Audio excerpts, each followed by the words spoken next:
1. Enseguida, el Espíritu le impulsó a ir al desierto y estuvo en el desierto 40 días siendo tentado por Satanás y estaba entre las fieras y los ángeles le servían. Eso es todo lo que Marcos nos dice de la tentación de Jesús. Eso no es todo lo que conocemos, pero es todo lo que él nos dice. Es interesante que una vez más Marcos comienza su relato con la palabra enseguida, una palabra que él repite 30 o 40 veces en su evangelio, por la manera rápida en que Marcos se mueve, como hemos venido diciendo, de un evento a otro. Y esa es la palabra que conecta ahora el bautismo de Jesús en el Jordán por parte de Juan el Bautista con la tentación en el desierto por 40 días que acabamos de leer. Ahora nota cómo el texto comienza diciendo inmediatamente que el Espíritu le impulsó a ir al desierto. Esto no fue una invitación que el Espíritu le hizo, no fue una sugerencia que el Espíritu de Dios le estaba haciendo a Jesús. La palabra que ahí aparece en el original es una palabra sumamente fuerte y que tiene esa connotación de impulso. Le impulsó, le empujó al desierto. De hecho, es la misma palabra que aparece en el versículo 34 de Marcos cuando habla de que Jesús estaba expulsando los demonios.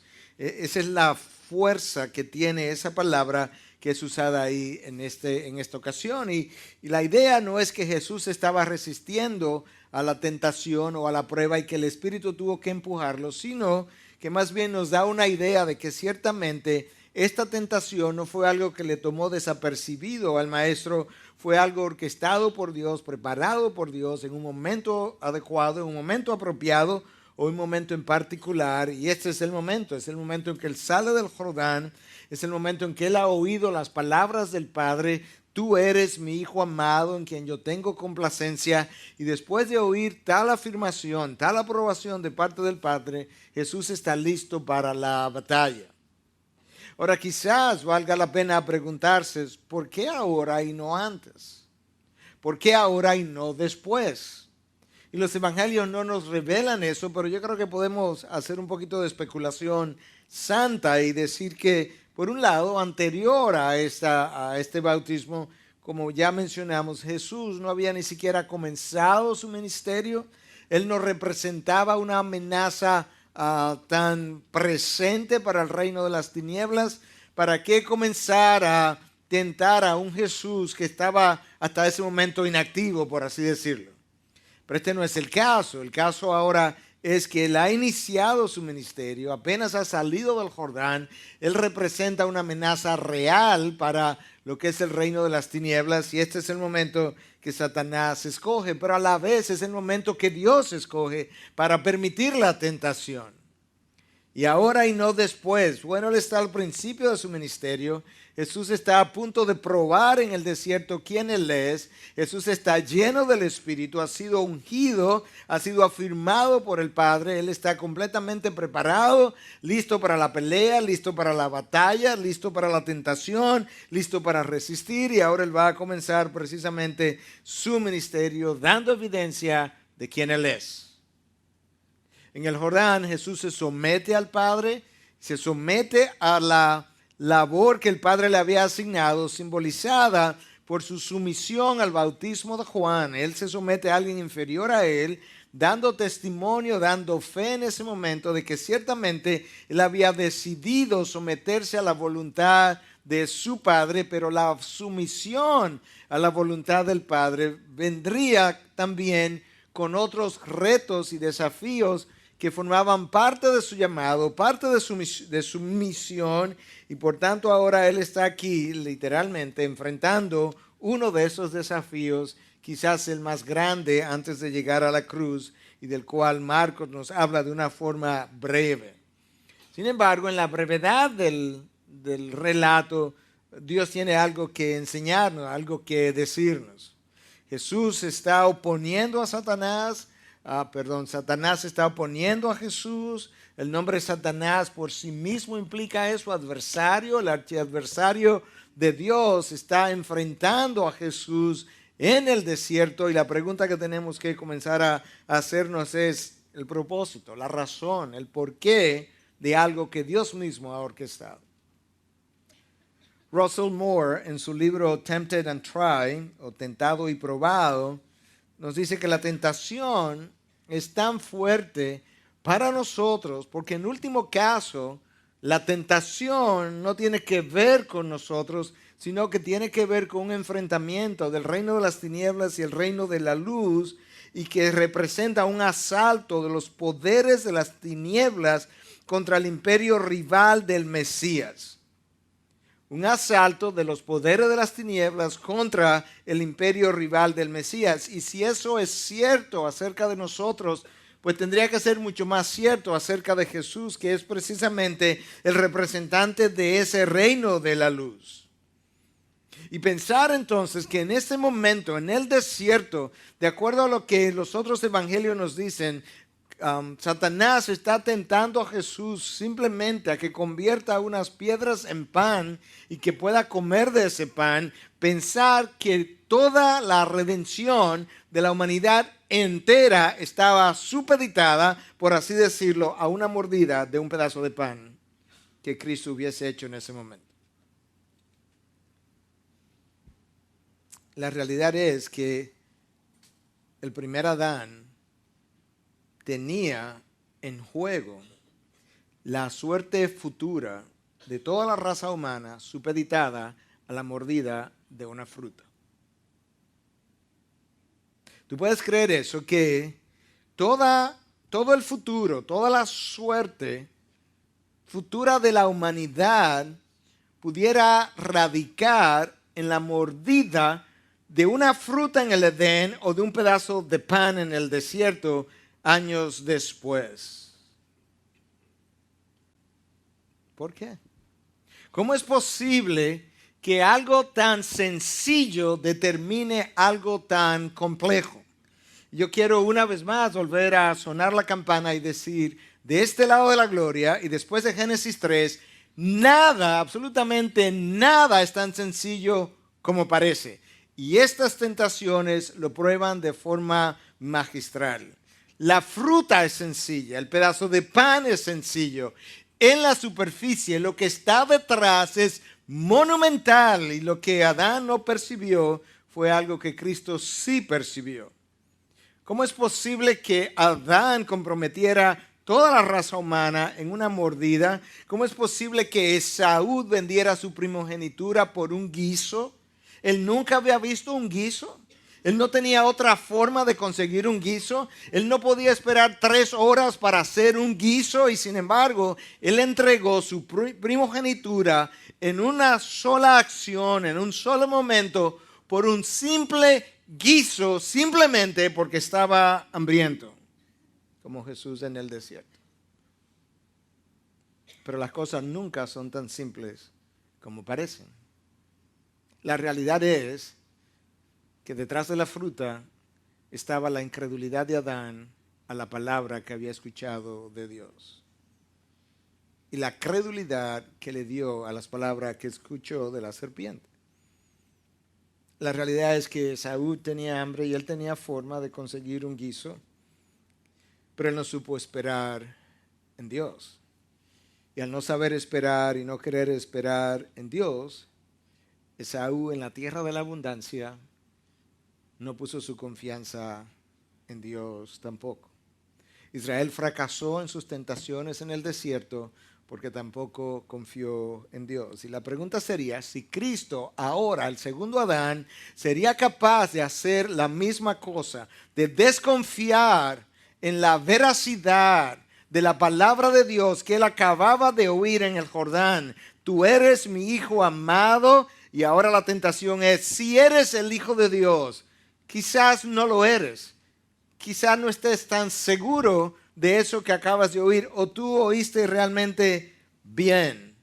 Y cómo la palabra de Dios nos muestra entonces, cómo una y otra vez Dios pone a prueba la confianza que yo voy a depositar en su palabra a través de los apetitos de mi carne, que yo pudiera llenar en otra manera, de otra forma, un poco más tarde.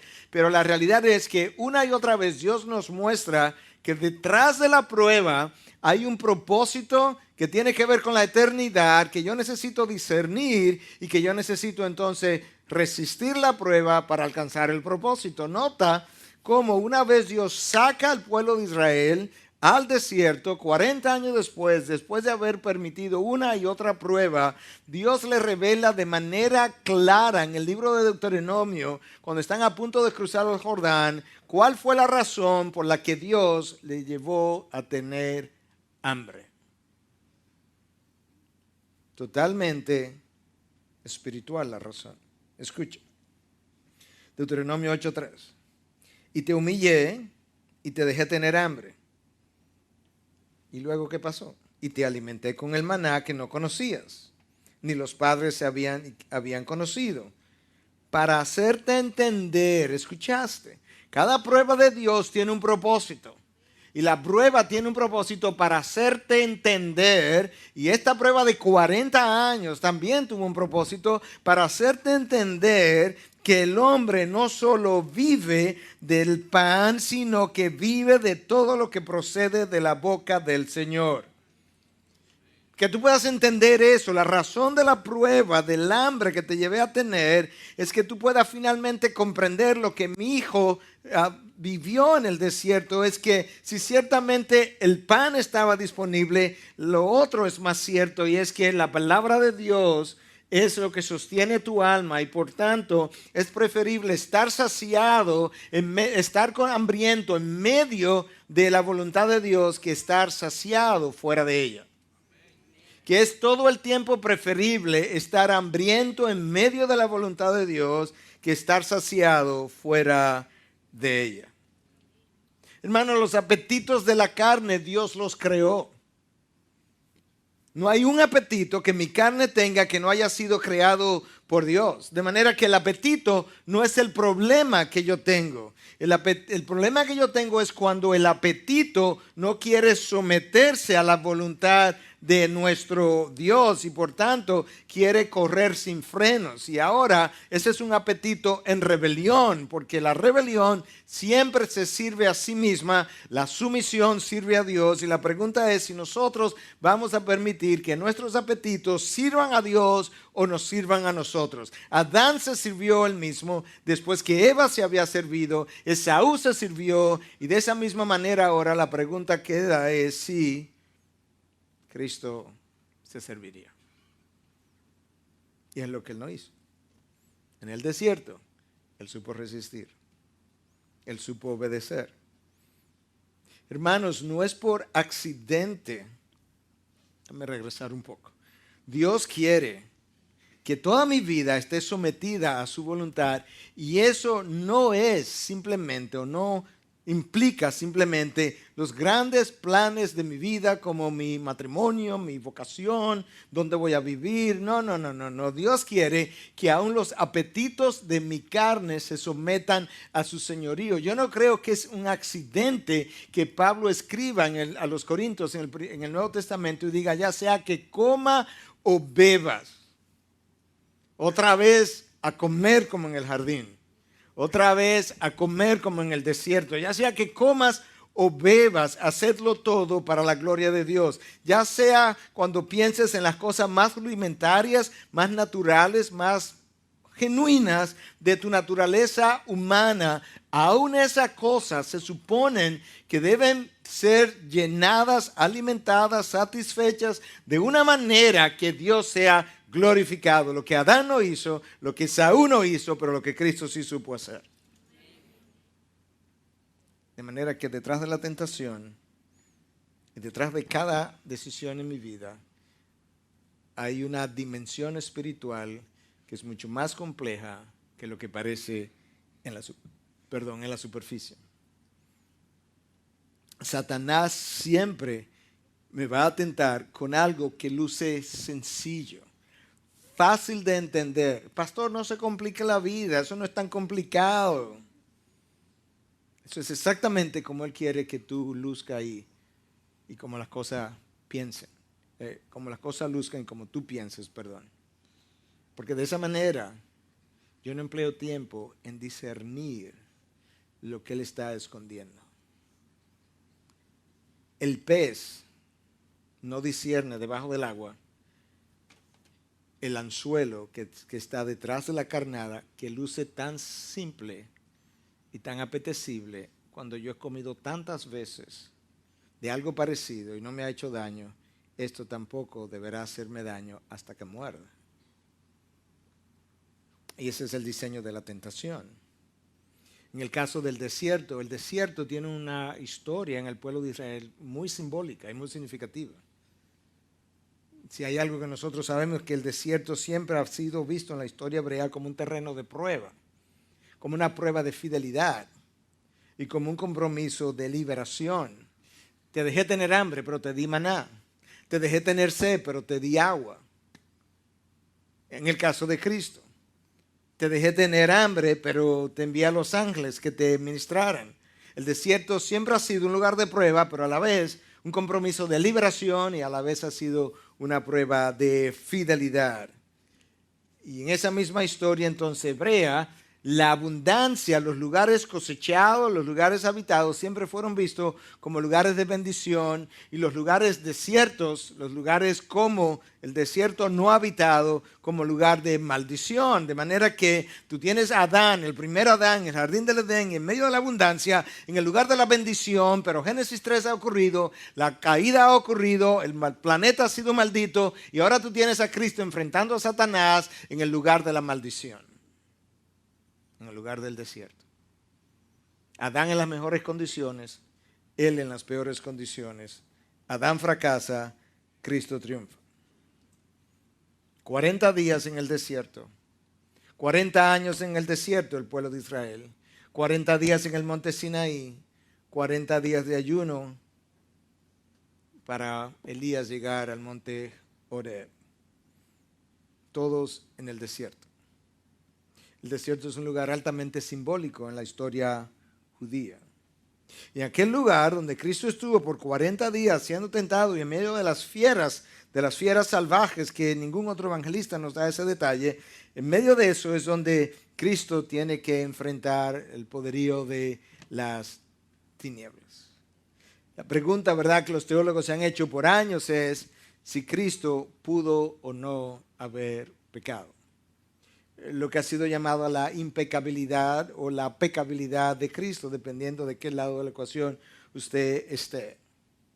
Y el razonamiento va más o menos como esto. Le voy a pedir 2 o 3 minutos simplemente de discusión teológica para que lo puedan entender, pero voy a tratar de hacerlo lo más llano posible.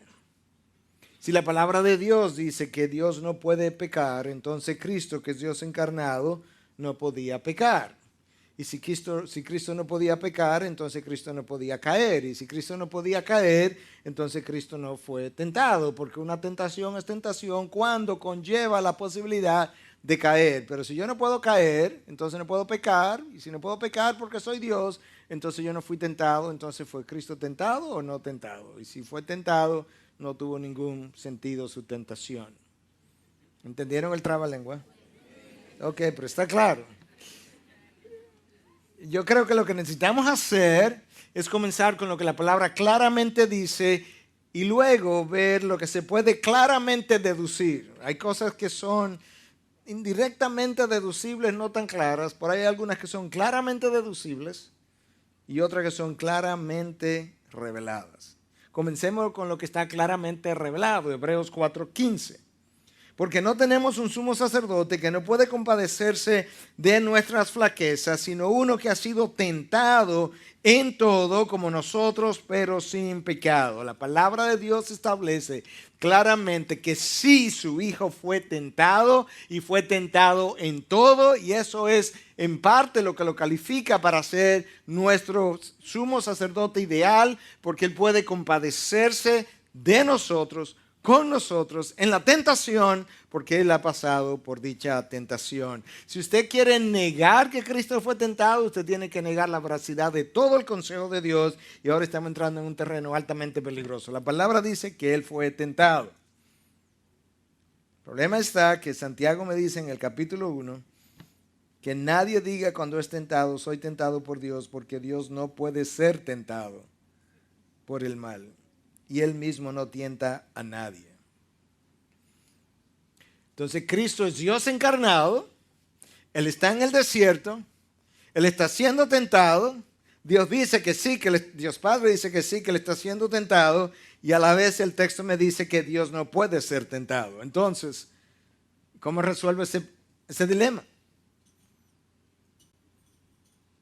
Bueno, yo creo que hay cosas que nosotros tenemos que recordar que son claramente deducibles y donde todo el mundo está de acuerdo, todo el mundo ortodoxo. Cristo tuvo una naturaleza humana y una naturaleza divina. Su naturaleza humana tuvo una voluntad humana y su naturaleza divina tuvo una voluntad divina. Ahí está de acuerdo todo el que es ortodoxo.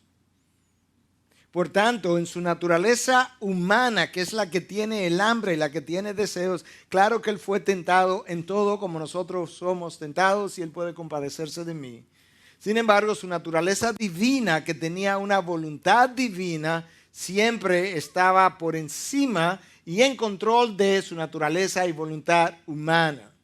Por tanto, su voluntad humana siempre estuvo supeditada a lo que era la fuerza de la voluntad divina que era superior. De tal forma que en su voluntad divina Él no fue tentado, en su voluntad humana Él fue tentado. La voluntad divina prevaleció sobre su naturaleza humana en medio de la tentación. Y entonces algunos dicen, pastor, pero si la naturaleza divina y la voluntad divina es mucho más poderosa que la naturaleza humana y la voluntad humana, entonces tampoco representó un verdadero ataque o tentación.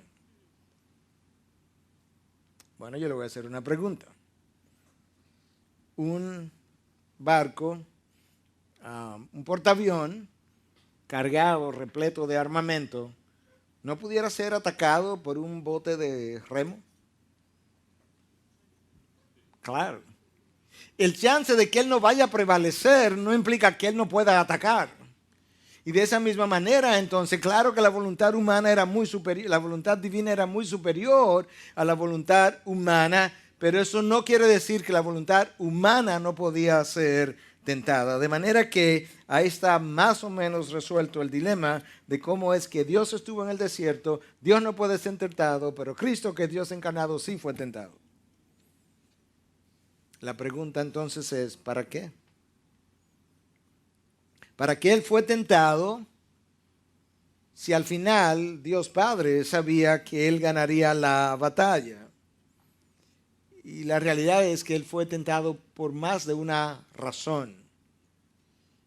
Pero antes de entrar a esas razones, veamos la primera tentación que Cristo tiene. Cristo tiene la tentación de si Él usaría su condición de hijo para probar o para satisfacer una necesidad genuina, real, que en un momento dado Él tenía, pero que Él no debía llenar de esa manera. Usaría esa condición. Él venció la prueba.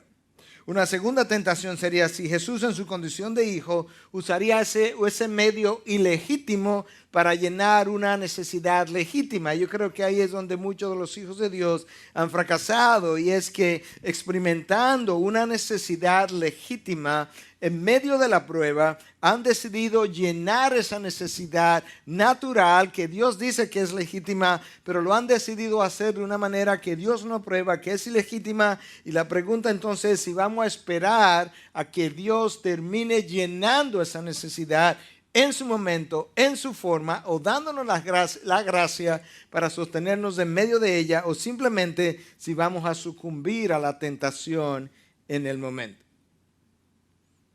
Y una tercera tentación es si Jesús cedería tomando un atajo para conseguir algo que ya se le había prometido en cualquier caso. Y es que todos los reinos de este mundo serían sometidos a la autoridad de Jesús, pero Satanás lo intercepta y le hace una propuesta que tiene que ver con una forma rápida, con un atajo, de una manera mucho más pragmática, sin necesidad de la cruz, para él poder llegar a conseguir lo que ya el Padre le había prometido. Un atajo, una forma fácil, una forma rápida.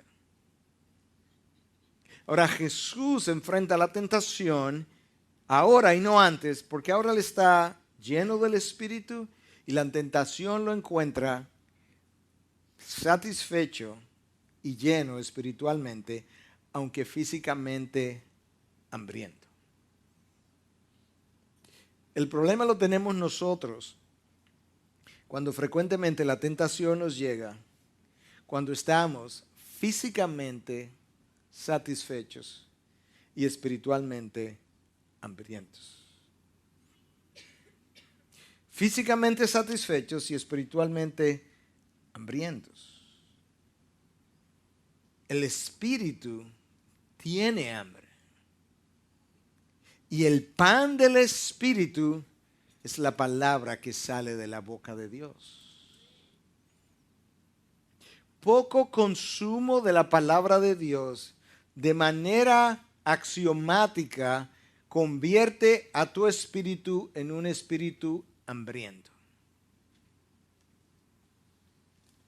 Y es extremadamente difícil, por no hablar de imposible, poder vencer esa prueba en medio del hambre del espíritu con una carne que está satisfecha. Y quizás sea bueno detenernos aquí un poquito para rumiar alguna de estas cosas, porque estamos tratando de tomar lo que es la tentación de Jesús en el desierto por 40 días y ver de qué manera eso está relacionado a mi vida diaria.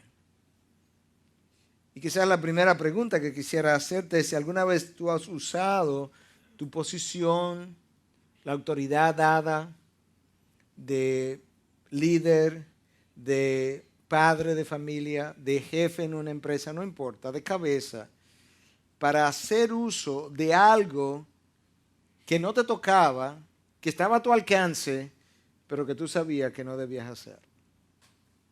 Jesús tuvo esa tentación. ¿Usaría él su condición de hijo para llenarse a sí mismo y satisfacerse a sí mismo? ¿Cómo está tu hambre espiritual? ¿Qué ansías? Lo que en inglés llaman ¿qué cravings tiene? ¿De qué te estás llenando? ¿Alguna vez has llenado una necesidad genuina? Una necesidad que Dios creó y que se la dio al cuerpo humano, pero de una forma ilegítima. Si alguna vez hiciste eso, ¿cuáles fueron los resultados de esa decisión? ¿Cuáles fueron las consecuencias? ¿Has tomado algún atajo alguna vez?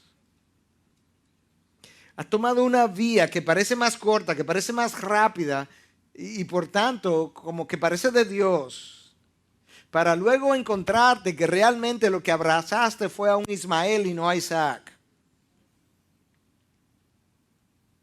A nosotros nos gustan los atajos y nosotros racionalizamos los atajos porque pensamos que los atajos vienen de Dios, cuando en realidad no es así. Frecuentemente nosotros creemos que esto es tan fácil, yo no lo andaba buscando. No, tú no lo andabas buscando, pero Satanás sí te andaba buscando a ti. Esto tiene que ser de Dios, porque mira, me llegó a la mano. Sí, porque así es que llegan las tentaciones, a la mano. Nosotros no podemos ser tan simplistas. Ciertamente, muchas de las cosas de Dios huelen a Dios y caminan y se mueven sin obstáculos. Sin embargo, Cristo no caminó por 3 años sin obstáculos, ni lo hizo Pablo tampoco. Nuestro Dios no es conocido por el Dios de la prisa. Él no es conocido por el Dios de lo rápido, Él no es conocido por el Dios de lo inmediato. Si hay algo que yo sé es que cuando yo leo esta Biblia me habla del Dios de la paciencia. Es el Dios que dice 1000 años para mí como un día. Es el Dios que vive en la eternidad. Es el Dios que el tiempo no cuenta para Él. De tal manera que nuestro Dios no tiene una fama de ser el Dios de lo rápido, de lo inmediato, del aquí y el ahora. Nosotros tenemos una tendencia, una inclinación a abrazar aquello que está aquí y ahora, y nosotros con frecuencia entonces al abrazar eso, nosotros renunciamos a bendiciones puestas para nosotros por Dios en nuestro camino, solamente que en el futuro, pero yo prefiero el guiso de ahora que la primogenitura de mañana. Amén. Mi naturaleza carnal. Y eso es lo que Cristo no hace. Eso es a lo que Cristo renuncia, no Satanás. No. Yo tengo 3 años de espera y una cruz por delante, y esperaré mis 3 años, y me crucificaré, y luego recibiré todos los reinos de este mundo, porque a mí sí que me han sido dados. Y tú y yo tenemos cosas que aprender entonces. De Jesús, de su tentación. Jesús está en el desierto, pero en ese desierto Jesús probó su fidelidad al Padre. El Padre se complace en el Hijo se complace en el Padre. Jesús probó su perfección, donde Él no experimentó ninguna debilidad carnal en el sentido de llevarlo a pecar, porque Él no tenía tal debilidad. Él probó la perfección de su carácter, y Jesús anunció en el desierto el triunfo de la resurrección cuando Él triunfó por 40 días en su momento de mayor debilidad en contra del mayor representante del poder de las tinieblas, que no era otro que Satanás mismo. Pero Él tenía que ir al desierto. Tomás de Aquino en su Suma Teológica dice, si Cristo se dejó tentar, fue porque Él entendía que debía dejarse tentar. O dicho de otra manera, si el Espíritu Santo lo impulsó al desierto, es porque el Espíritu Santo entendía que había una necesidad de llegar al desierto y ser tentado. No era algo simplemente accidental, ocasional, de repente. Era algo de necesidad. Y entonces, al yo ver a Cristo en el desierto, caminar, ser tentado, y Él responder, ahora yo tengo un modelo para yo también enfrentar, responder y resistir la tentación. Agustín lo decía de esta manera: Cristo se dejó tentar por Satanás no solo para ser nuestro mediador en medio de la tentación, sino también para dejarnos un ejemplo. Cristo no solo se dejó tentar para ser nuestro mediador en el día de mañana, sino para dejarnos un ejemplo claro. Y ahora yo quisiera que pensemos en ese ejemplo y podamos discernir que Él estaba ejemplificando para nosotros entonces imitarlo y modelarlo. En primer lugar, nota cómo Cristo es bautizado en el Jordán. Inmediatamente después, el texto dice, enseguida el Espíritu le impulsó a ir al desierto. El Jordán representó hasta cierto punto un momento de victoria, un momento de gozo, un momento extraordinario. Los cielos se abrieron, el Padre habló, la paloma descendió, el Espíritu Santo ungió y lo ungió dentro de sí. De manera que esto es un momento de victoria. El mejor momento de victoria que uno pudiera pensar estaba representado ahí en el Jordán. E inmediatamente después, la tentación. Eso es exactamente como ocurre en nuestras vidas. Por experiencia personal yo se lo puedo decir.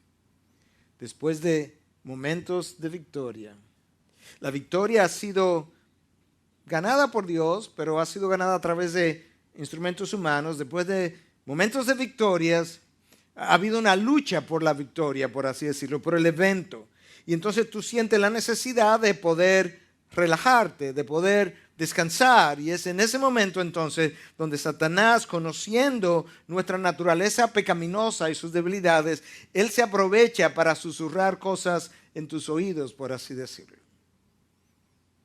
Y de repente la victoria te hace pensar y creer que otro es inferior, que otro es menos, que otro es menos espiritual. Y con eso te invade el orgullo, y el orgullo comienza a ser el inicio de la escalera descendente de tu vida espiritual en el Señor. ¿Cuándo?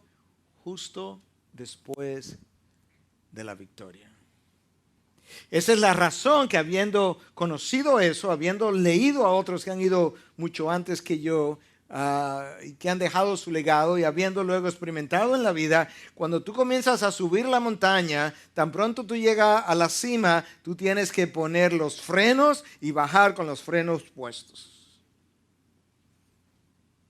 No espere a frenar en el momento del obstáculo, en el momento de la dificultad. Tú bajas, tú pones tus frenos en la cima antes de bajar y comienza a bajar en cámara lenta. Porque al final de la empinada, ¿tú sabes quién está? Satanás esperándote.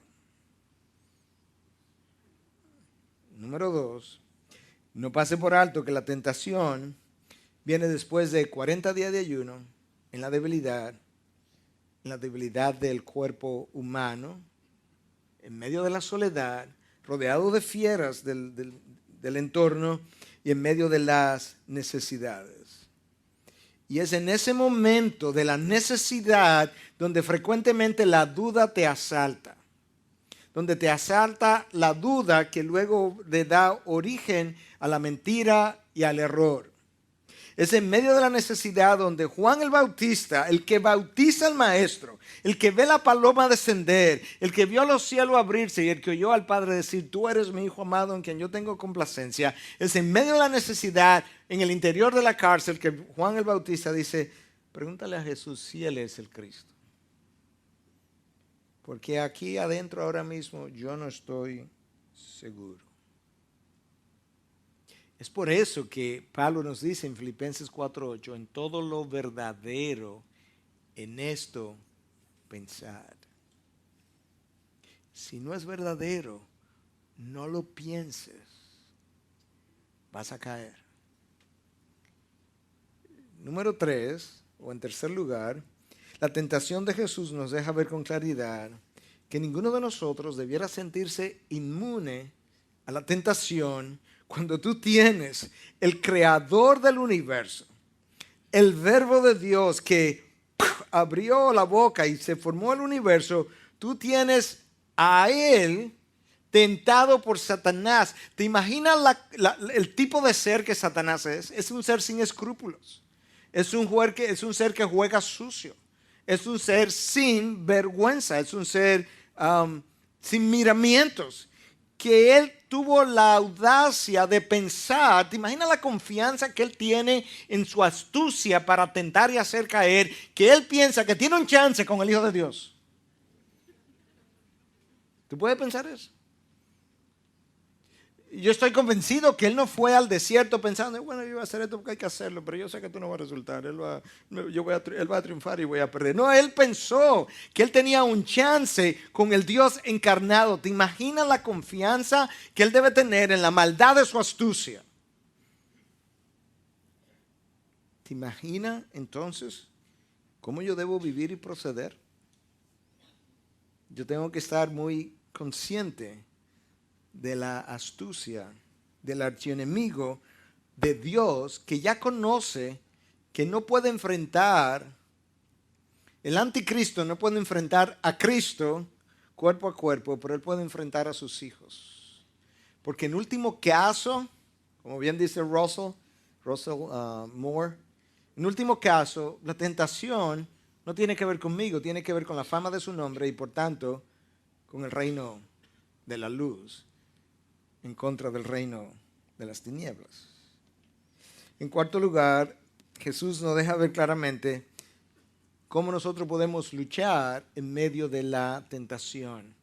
3 veces, escrito está, escrito está, escrito está. Hermanos, es irrisorio pensar que tú y yo podremos vencer la tentación separado, divorciado o alejado de la palabra de Dios. Es irrisorio pensar eso. La batalla espiritual ha sido diseñada para ser librada vía la palabra de Dios. En la armadura espiritual de Efesios 10, esa es la espada del Espíritu. Y en el desierto, lo único que Cristo hace para él combatir o enfrentar a Satanás y resistir la tentación es citar la palabra. Escrito está, escrito está, escrito está. El uso del arma, de la armadura. La espada de la armadura, que es la palabra de Dios. Yo creo que a través de la tentación en el desierto, Cristo nos deja ver cuál debe ser nuestra estrategia.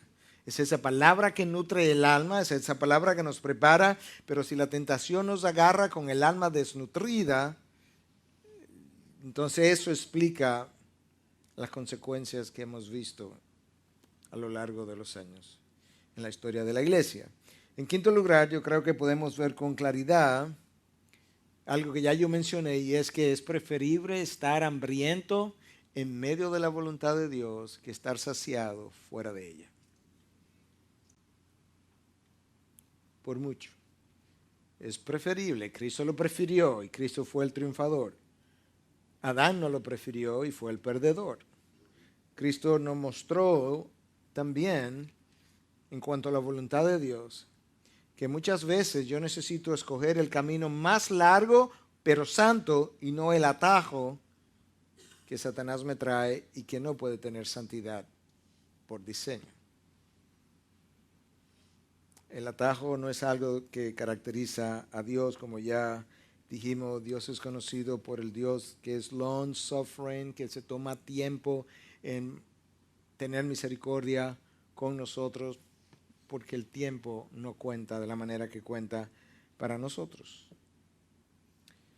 En sexto lugar, tú puedes ver en la tentación de Cristo algo que Pablo habla en 1 Corintios 10, cuando nos dice que Dios no nos dejará, no nos permitirá ser tentado más allá de lo que yo puedo soportar. Si Dios Padre permite la tentación del Hijo en el desierto, Él estaba convencido de que el Hijo la podía soportar y ciertamente así lo mostró. Pero por otro lado, el mismo texto de 1 Corintios 10 nos dice que si Dios permite la tentación, con la tentación, Él nos abre una vía de escape por donde podamos salir. Y en este caso, en el desierto, yo creo que la vía de escape pudiera ser vista, simbólicamente hablando, por la administración de los ángeles a la vida de Jesús, que no lo sacaron del desierto, pero sí representó la vía de escape de medio de la tentación mientras permanecía en el desierto. De tal forma que lo que Pablo dice es probado en la vida de Jesús, la forma como Dios Padre está pendiente de nuestras tentaciones de manera personal, sabe del tamaño de las mismas, sabe de los peligros que yo enfrento y por tanto nos provee la puerta de escape, la vía de escape, los ángeles que ministran en el caso de Jesús para que yo pueda terminar airoso y pudiera terminar victorioso de una prueba que Él mismo orquestó con propósitos definidos. Yo creo que nosotros podemos ver eso en la vida de Jesús también. Dios Padre fue fiel a Jesús en la administración vía sus ángeles. Él te será fiel a ti en medio de la prueba. Resístela. Permanece agarrado de Él. Y en séptimo lugar, la tentación nos muestra que si bien es cierto que Dios no es el autor de pecado, Santiago 1 dice eso, no es el autor de la tentación, Santiago 1 dice eso, no es menos cierto que no hay tentación que haya llegado a mí, que no haya sido permitida por Dios. En toda mi vida no ha habido una sola tentación que haya llegado a mi frente que Dios no solamente que la haya permitido, que la haya medido, que la haya pesado y que haya considerado lo que yo necesito en medio de ella, de tal manera que 1 Corintios 10:13 se cumpla y sea cierto. No hay tentación que yo no pueda resistir si Dios la ha permitido, y si la permite habrá una vía de escape. Yo creo que podemos ver eso también en la vida de Jesús. Ahora, si Dios permite la tentación, ¿qué de bueno puede haber de algo que viene de un ser malo como Satanás? ¿Qué de bueno puede tener una tentación que viene del reino de las tinieblas? Porque de la luz no es. Bueno, hay cosas buenas, por eso Dios la permite. Lo bueno no está en la malicia de la tentación, lo bueno está en los resultados que Él busca a través de la prueba. Y una de las cosas que las tentaciones hacen es que prueban nuestras fortalezas o revelan nuestras fortalezas y nuestras debilidades.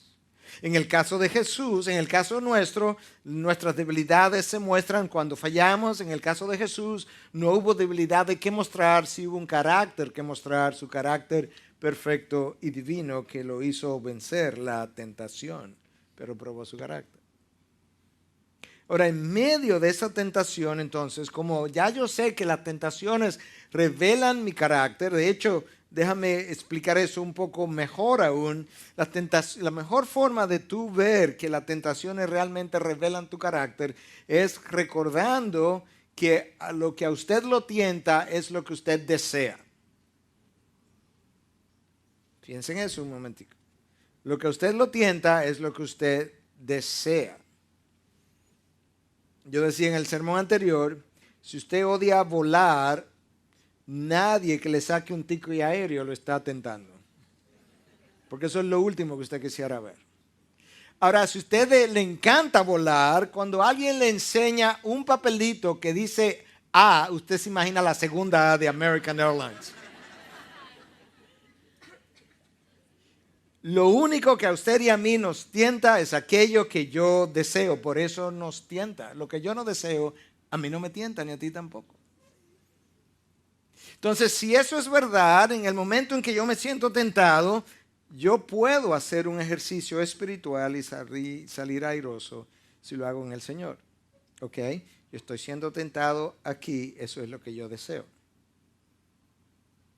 Como eso es lo que yo deseo, yo tengo ahora que determinar si eso que yo deseo es realmente algo bíblico, bueno, santo, y si no, ¿qué voy a hacer para manejarlo de una manera bíblica? Quizás es un área que tengo que limitar, quizás es un área que tengo que cuidar. Yo tengo que recordar también que la tentación entra por los sentidos y por mi mente.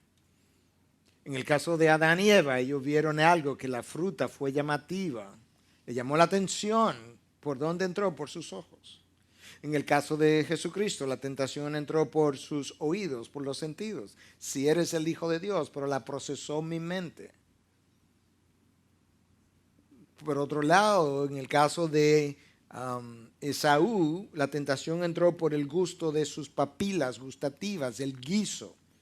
Él olió y con el olor saboreó el guiso hasta que se lo comió. El problema es que la tentación se aprovecha de eso que a usted le atrae. La tentación se aprovecha de eso que a usted le atrae. Tenemos que revisar nuestras atracciones. La tentación es muy imaginaria. O mejor dicho, nosotros nos volvemos imaginarios una vez la tentación llega. La tentación crea situaciones en la mente sumamente imaginarias. Por eso yo decía recientemente en un Twitter que enviaba que el pecado siempre es creativo. Crea situaciones en la mente que nadie se la puede imaginar. Solo una mente en pecado. Crea circunstancias, orquesta situaciones. Y esa mente entonces que ha comenzado a hacer eso, comienza a racionalizar. Y en la racionalización adormece su conciencia, la conciencia que filtra aquello que es bueno, que es malo, que nos dice, que no nos dice. Entonces ahora la conciencia adormecida tiene un filtro cerrado, adormecido, que no nos permite discernir la verdad del error. En la medida en que eso aumenta, nos volvemos compulsivos con la tentación y comienza a abrirnos a posibilidades poco usuales, en terrenos poco usuales. Todo el tiempo, entonces, la prueba revelando nuestro carácter. Dios quiere eso. Dios no quiere el resultado negativo de la prueba. Dios quiere mi carácter revelado. Y depende entonces de cómo yo reaccione a la revelación de mi carácter. Yo puedo salir fortalecido de la prueba o yo puedo salir derrumbado de la prueba. Pero la idea es que yo pueda salir fortalecido de la prueba. De hecho, Pedro nos dice en su primera carta, capítulo 1, versículos 6 y 7, dice, en lo cual os regocijáis grandemente, aunque ahora por un poco de tiempo, si es necesario, seáis afligidos con diversas pruebas, peirasmos, yo creo que es la palabra ahí que implica incluso pruebas de tentación, para que la prueba de vuestra fe, más precioso que el oro que perece, aunque probado por fuego, sea hallada, que resulta en alabanza, gloria y honor en la revelación de Jesucristo. En otras palabras, mi fe necesita ser probada. Es probada por el fuego a través de diferentes diferentes pruebas. Y Pedro dice que es necesario que en este momento presente yo sea afligido a través de diferentes pruebas, porque al final lo que se quiere es que mi fe haya pasado la prueba y haya sido purificada por el fuego hasta el punto que esa fe luego le dé honra y gloria y honor a nuestro Dios. Ese es el diseño de la tentación que Dios permite, que puede ser más fuerte que mis deseos de la carne, pero no más fuerte que la mano de Dios. Y por tanto, yo tengo que hacer lo que Cristo hizo. Yo tengo que agarrarme de la mano de Dios, creer su palabra, que es ahí donde está. Lo que está detrás de la prueba es algo de carácter eterno, mucho más complejo que la sencillez de la superficie. En el caso de Cristo, su carácter no fue fortalecido porque él no tenía nada que fortalecer, pero su carácter fue probado, y cuando fue probado fue hallado perfecto en la divinidad de su ser. Y en el triunfo de la prueba y en el triunfo del desierto. La necesidad de la prueba es la necesidad de fortalecimiento de mi carácter. Pero también la prueba o la tentación pone a prueba mi compromiso con Dios. Y Cristo probó su compromiso con el Padre, con la causa del Padre, con la redención de la humanidad, cuando triunfó de la manera que lo hizo, y eso lo preparó para el Edén. El propósito con el que Cristo vino tenía que ser interrumpido en la mente de Satanás. Eso es exactamente como él piensa acerca de ti y de mí. El propósito para el cual Dios te creó, te eligió, te redimió, tiene que ser interrumpido en tu vida, porque si bien es cierto que yo no puedo con Dios, yo puedo contigo, y yo puedo hacer lucir mal a Dios, la fama de su nombre, y eso es lo más que yo puedo hacer, y por lo menos yo voy a intentar hacer eso. Si sabemos todas estas cosas, entonces nosotros tenemos que mantener al enemigo a distancia. No permita que él ponga un solo pie en la puerta de tu corazón. No permita que él ponga un solo pie en la puerta de tu corazón, porque el terreno santo que es perdido comienza entonces a dominar mis emociones, o ser dominado por mis emociones. Terreno santo que es perdido comienza a ser dominado por mis emociones, y mis emociones me llevan a una derrota tipo el jardín del Edén. Si tú lees la tentación de Adán y Eva, fue puramente emotiva. Cuando Eva vio, que la fruta era buena para comer, emotiva. Esaú, el olor del guiso. Y Satanás creía que Cristo sería como el primer Adán. Pero hermanos, en ocasiones alguien de nosotros ha caído o va a caer. Y aquellos de nosotros que quizá no hemos caído, podemos tener la tendencia a juzgar a ese hermano más severamente de lo que la palabra de Dios nos permite y lo que nuestra naturaleza también débil debiera permitir. Y es por eso que al cierre ya de esta reflexión sobre la tentación, yo quiero traer esta breve cita de F.B. Meyer. Dice, yo creo, le estoy traduciendo literalmente, yo creo que cuando vemos a un hermano o una hermana en pecado, hay dos cosas que nosotros no sabemos. Primero, nosotros no sabemos qué tan duro él o ella luchó para no caer. Y en segundo lugar, nosotros no conocemos el poder de las fuerzas que lo asediaron. Nosotros tampoco sabemos qué nosotros hubiéramos hecho en las mismas circunstancias. Y eso nos debe mover a la humildad y a la gracia. Nosotros no sabemos qué tanto él luchó o ella luchó para no caer. Nosotros no sabemos el poder de las fuerzas que lo asediaron, porque tú y yo no estuvimos ahí. Y en tercer lugar, nosotros no conocemos que nosotros hubiésemos hecho en las mismas circunstancias. Y eso nos debe llevar, como decía, a la reflexión humilde y a la dependencia humilde de nuestro Dios. Y a saber que yo tengo que caminar en el desierto agarrado de la mano de Dios, dependiendo de Dios, porque de ninguna otra manera yo tendría ningún otro chance de victoria. Pero a la vez yo quisiera cerrar con una nota de victoria, y es que la victoria de Cristo en el desierto es mi victoria.